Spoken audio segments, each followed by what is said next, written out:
কদিন ধরে ছেলেটাকে বেশ মনমরা হয়ে পড়তে থাকতে দেখছেন মা। কিছু বলেনি কাউকে, কিন্তু তিনি বুঝতে পারেন মেঘ জমার কারণে। হয় ভাবনায় ডুবে আছে, নয় জেদ মাথায় চড়ে বসেছে। আসলে ব্যাপারটা শুরু হয়েছে বাবা ছেলের শীতল খণ্ড যুদ্ধের থেকে।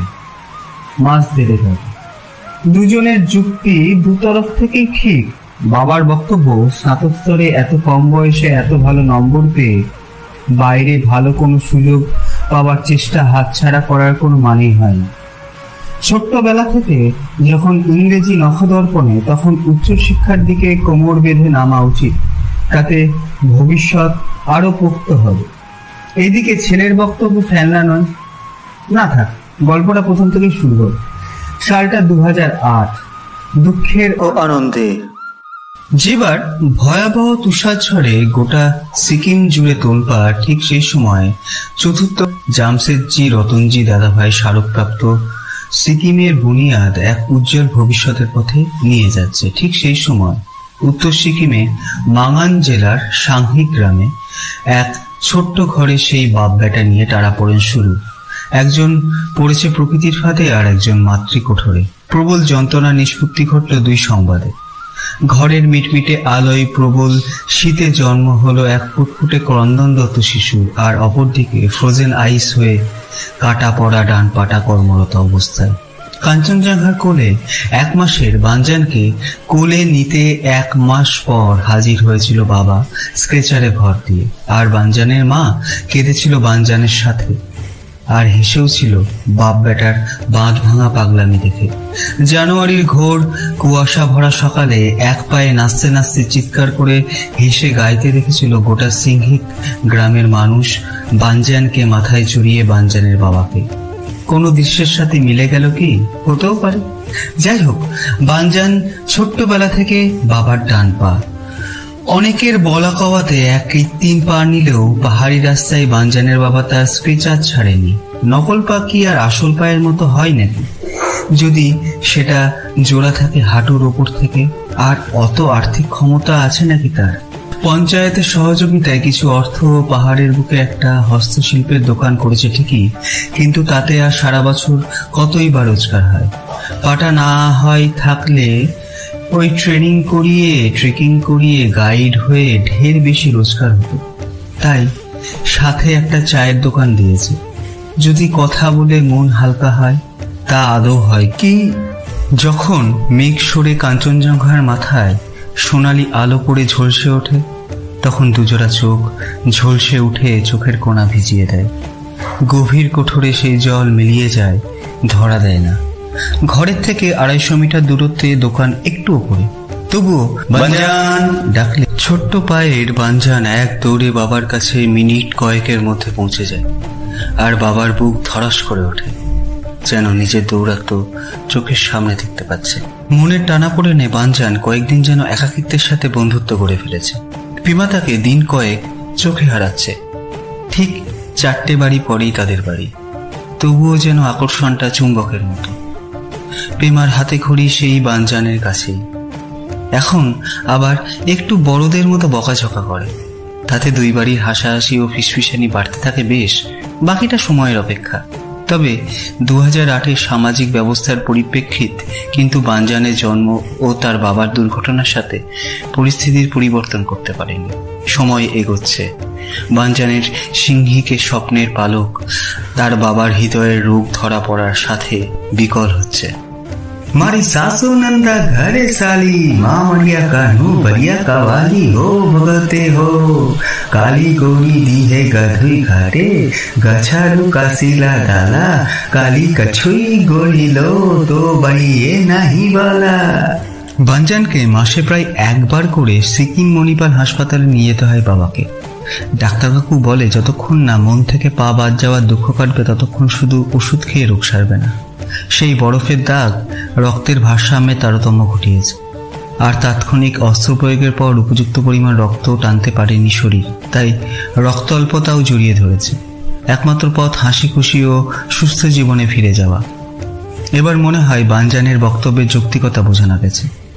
ভয়ের তেমন কিছু নেই, কিন্তু শীতে বয়স বাড়ার সাথে অক্রামণতা ব্যবস্থা না নিলে কমতে থাকবে। বিরোধটা ঠিক এই জায়গায়। কম বয়সে স্নাতক ডিগ্রি অর্জন করেও বানজান তার বাবার ডান পা হয়ে থাকতে চায়, ছেড়ে দূরে যেতে চায় না এখন। কিন্তু হাজার হোক, শেরপার রক্ত, জ্বলন্ত ভবিষ্যৎ আত্মত্যাগে পুড়ে যেতে দেখতে চায় না। তাই বানভাসী পাহাড়ির বৃষ্টির তোর পরিণত ও নবীন বয়সের মাঝে অঝরে ঝরে চিত ধরিয়েছে। বছরের 5 মাস দম ফেলার সময় থাকে না তেমন নয়, তবে তাতে সংসার চলার মতো অর্থের যোগান দেয় না সারা বছরে। তাই বানজান চায় সরকারি সাহায্য পাওয়া জমিটুকুতে জৈবিক অর্থকরী ফসল চাষ করে সারা বছরের এক সংস্থান করা এবং বাবার চিকিৎসার অর্থ মজুত করা। পঞ্চায়েত প্রধান কাকু রাজি আছে, কিন্তু পদার্থবিদ্যা শিক্ষা চাষবাসের উন্নতি করবে কি করে? সরকারি অনুমোদনের টাকা বন্দোবস্ত হওয়ার পরেও তা কাকু ও বাবার এক পেশে মতের হাওয়াতে বানজানের ভবিষ্যৎ জড়ো হয়ে তাকে বেজান করে তুলেছে। তাই এত মেঘ বৃষ্টি, তার প্রভাব পড়েছে মায়ের মনেও অপেক্ষাতে। আর পেমার বুকটাকে বৃষ্টি ভেজা না দেখতে পাওয়া তুষার পায়রার বকবকমে ডানা ছটফট করে, জল ঝরে পাতার আড়ালে। অবশেষে গ্রামের শেষে বড় রোডোডেন্ড্রন গাছের নিচে বেগুনি রেনকোটে টুপি পরে বসে থাকতে দেখল পেমা বানজানকে। গাছের পাতা ঝরা জলের মধ্যেও গাছের ডাল দিয়ে মাটিতে আঁকিবুকি কাটতে দেখল দূর থেকে। কাছে এগিয়ে পিছনে দাঁড়াতে পেমা দেখল বানজানের প্রতি আঁচড় বৃষ্টির জলে ভেসে যেতে। তবুও ফোঁটা ফোঁটা টুপি ভেজা জল পড়তে থাকলো, থামল না। চুপ করে বানজানের পাশে এসে বসল। তার দিকে না দেখেই বানজান বলল, সময় তলিয়ে যাচ্ছে বৃষ্টির জলে পেমা। বড় দুজোড়া চোখ একে অপরের দিকে আটকে গেল। তোর মনে আছে আমার উচ্চ মাধ্যমিক পরীক্ষা শেষে আমাদের রথযাত্রা? পেমা মাথা নাড়াল, আর চোখের সামনে ভেসে উঠল সেই দৃশ্য। রাস্তার ঢাল বেয়ে দড়ি ছিঁড়ে পড়ে যাচ্ছে রথটা, নিচের দিকে গড়িয়ে চলেছে, আর তার পিছনে বানজান পাগলের মতো দৌড়াচ্ছে। আর বানজানের বাবা ছেলের উন্মাদনা আটকাতে গিয়ে হোঁচট খেয়ে পড়ে ঢালু রাস্তায় গড়িয়ে যাচ্ছে। আর পেমার দাদা ছেঁড়া দড়ির অংশ নিয়ে দৌড়াচ্ছে চিৎকার করতে করতে অঝড় বৃষ্টিতে। সামনে এক অন্ধকার সরে আলো ফুটল পেমার। हो भगते हो हदपा पहले बाई थारा बागरे बजली लिंगारा मुंदी तीनी धारा नाला नाई केंदी चाय गंधी बेटाय से नाला जेवे রামানা করেলু ভগতাতে। গাছের সরু ডালটা ভেজা অবস্থাতেও মরা তাওয়াজে ভেঙে গেল। বানজান বলে চলল, সেইবার ওই রথের দড়ি আর তোর দাদার সাহসে আমরা রক্ষা পেয়েছিলাম পেমা, কিন্তু আজ 4 বছর হতে চললো আমাদের গ্রামে রথের চাকার দাগ পর্যন্ত পড়েনি। একটাও পাখি বৃষ্টি ভেজা গান ধরেনি, সব চুপ। বানজান প্রেমার দিকে তাকিয়ে বলল, বাবার সাথে রথ দেখতে যাবার সুযোগ হয়েছে 2-3 বার রাজবাড়িতে, কিন্তু সেবার যে হারিয়ে গেলাম আর রথের দড়ির টানে বাবার হাত ছাড়া হয়ে রথের চাকা ঘোড়া দেখলাম স্তব্ধ হয়ে শেষবারের মতো। তারপর বাবা ভয়ে আর কোনোদিন আমায় আর রাজবাড়ি নিয়ে যায়নি। আমি বাবাকে রথের দড়ি টেনে আনন্দ করাতে চাই পেমা।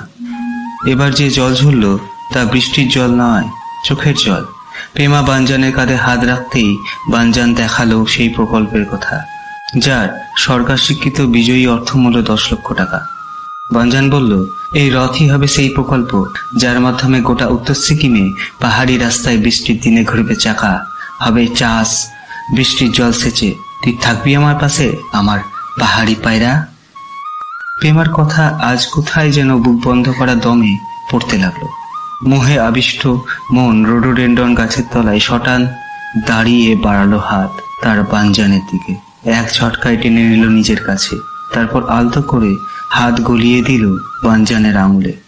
চেপে ধরে উঠতে লাগলো আরো গভীর জঙ্গলে উপরের দিকে, দুজোড়া পা আরো এগিয়ে যাবে বলে। তুষার পায়রার ডিম পাড়ার একটা ধরন অদ্ভুত।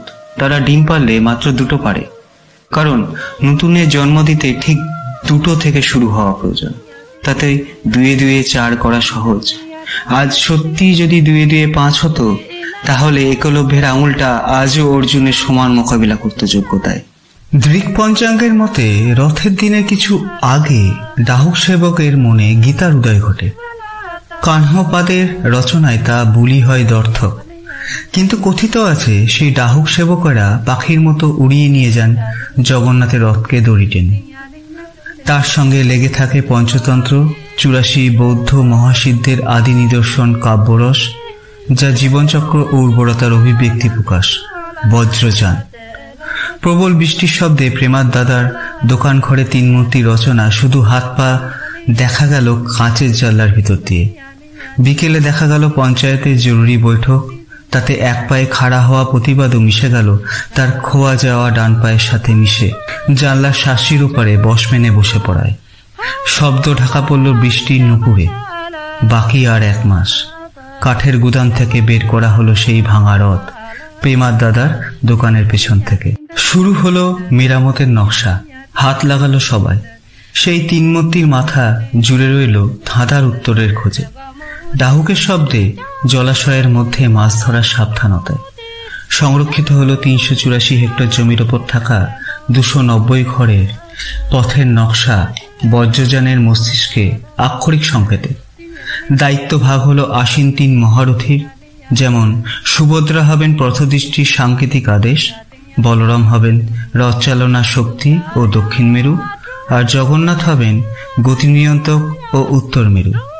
রথের সজ্জা হবে থাঙ্কা চিত্তকর্মে ও সিকিম কাঠের খোদাই শিল্পে।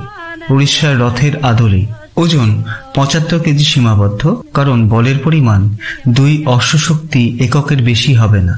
যেন ডাহুকের মর্মভেদী ডাকে সাড়া দিয়ে ঘোরতর বৃষ্টির তোড় পাহাড়ের বুকে অঝোর গতিতে নামার তোড়েও হার মারল বানজানের স্বপ্নজগতে কারিগরদের স্বতঃস্ফূর্ততার কাছে। সেদিন থেকে প্রেমার বুকে উচাটন কম্পনের হার ধীরে ধীরে কমতে থাকলো দিন এগিয়ে আসার সাথে সাথে। কিন্তু বিপত্তি ঘটল 10 দিনের রাতে। পরীক্ষায় রাস্তার গর্তে কাদায় ফেসে গেল বজ্রযানের বাম চাকা। দড়ি ধরে টান দিতে সক্রিয় মোটর অশ্বশক্তি সেই বাধা থেকে আর উঠে দাঁড়াতে পারল না। 3 বার বিফলতার সংকেতে আবার স্তব্ধ হয়ে গেল। রাতের অন্ধকারে দোকান ঘরে টিমটিমে আলোয় বজ্রযানের মাথা লাগানো আলোকরশ্মি বানজানের কপালের ভাঁজে আছড়ে পড়ল। শুরু হলো নতুন করে উপায় খোঁজা। ডাহুকের বর্ষার আগে ডিম পাড়া হয়ে গেলেও জলের তরে কচুরিপানায় আটকে থাকা ডিম ফোটার ঘড়ির কাটার সংকেত দিচ্ছিল। কিন্তু প্রেমার এবার বুক কাঁপল না। রোপওয়ের কপিকলের স্থির গতির মতো সে জানে বানজান সমস্যায় পড়লে আরো জেদি হয়ে ওঠে। তাতে প্রেমার নতুন জানার পথ খুলে যায়। কাগজ পেনের হিসাবে ঘর্ষণ ও বলের পরিমাণ স্বয়ংক্রিয়তার মানাঙ্কের পর্যালোচনা ঠিক বের করল।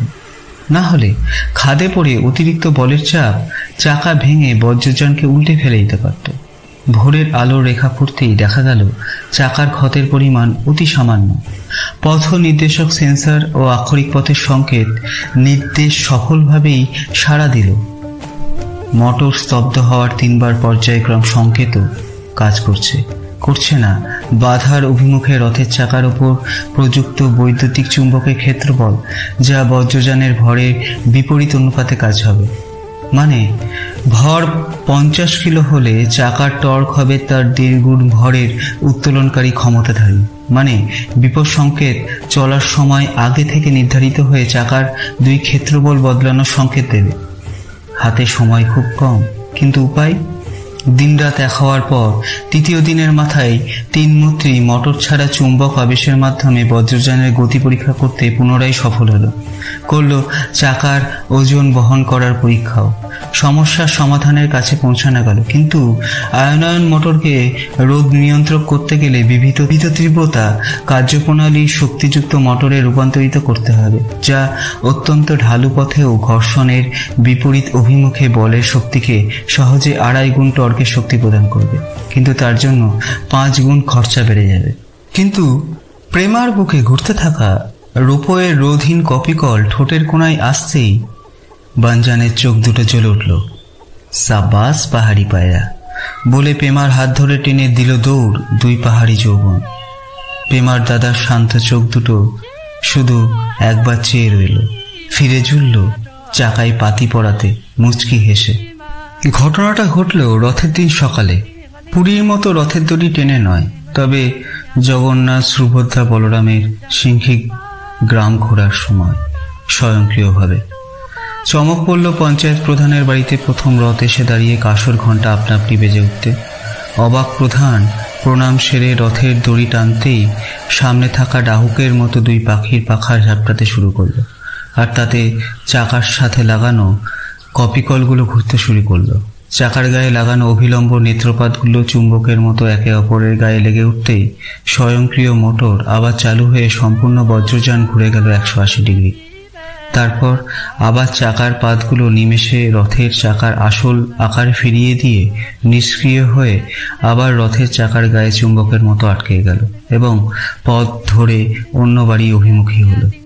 প্রধানের নমস্কার করা হাত দুটো জড়ো হয়ে আঙুলের ফাঁকে আটকে গেল, আর মুখের হায়ে 2 ফোঁটা চোখের জল ঝরে পড়ল। স্বয়ংক্রিয় বজ্রযানের কাঁসর ঘণ্টা গ্রামের কচিকাচার আনন্দে সবাই যেন নিজেদের শৈশবে ফিরে গেল। বজ্রযানের নিচে শাঁসিতে লাগানো অবতল আতস কাজ সূর্যের সঙ্গে গোটা গ্রাম প্রদক্ষিণ করতে থাকলো। অবাক হলো না এটা ভেবে, সবাই অবাক হলো দেখে যে বৃষ্টির শুরুতেই গ্রামের প্রান্তের জঙ্গলে পাখিদের আনন্দ করতানি। তাতে জ্বলল আঞ্চলিক গানের সুর আর মাঝে মাঝে জয় জগন্নাথ। আচ্ছা, আপনারা খোঁজ নিয়ে দেখুন না প্রজেক্টটা জমা পড়েছিল কিনা। বানজান বরং তার বাবার ডান পা হয়ে বাবাকে রথযাত্রার আনন্দ দিক। জয় জগন্নাথ।